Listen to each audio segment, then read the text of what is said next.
ክፉ ቅጽል ስሞች እንደማይለቁ ማስቲሾች ናቸው ይለናል ቶማስ ቻንድለር።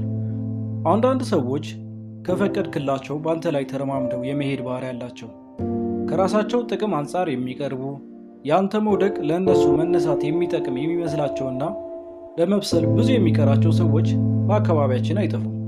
ለእነዚህ ሰዎች ልቦናህን ከከፈትክና በአንተ ላይ ስለ አንተና ለአንተ የሚያወሩት ነገር ተጽዕኖ እንዲያመጣብህ ከፈቀድክለት መውጫና መግቢያ ያሳጠዋል።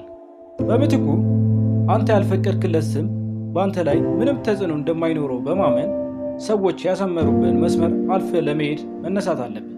ሰዎች የሚያውቁት ነው የሚያደርጉት። በሌላ አባባል ከዚህ የተሻለ ቢያውቁ ኖሮ በዚህ ሁኔታ ያስተናግዱም ነበር። የሰጡም ስም ሳይሆን ለዚያ ሁኔታ የሰጠው ምላሽ ወደፊት ላይ ወሳኝ ነው። የቅጽል ስም ጥቃት የደረሰበት አንድ ሰው ቅጽል ስም ሰይጣን በአንድ ሰው ላይ ከሚወረወራቸው ጠንካራ ድንጋዮች መካከል የከፋው ድንጋይ ነው ብሎ ተናገረ። እውነቱን ነው። ለሰዎች ቅጽል ስም የመስጠት ባህል በዓለም ላይ ሁሉም ሀገር የሚጋራው ባህል ነው። የልጅነታችን ዘመን ዞር ብለን ስናስታውሰው በአካባቢያችን ከእውነተኛ ስማቸው የተለየ ስም የተሰጣቸው ልጆች በርካታ ናቸው።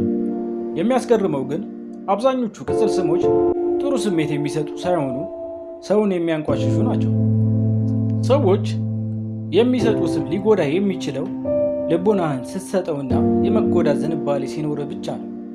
አሉታዊ ቅጽል ስምን በሰዎች ላይ መለጠፍ የሚወዱ ሰዎች ብርታትን የሚያገኙት ሰዎቹ በተሰጣቸው ቅጽል ስም ግራ ሲጋቡ ሲያዩ ብቻ ነው። እስኪ የእናንተን ሀሳብ ኮሜንት ሴክሽን ላይ አስቀምጡልኝ።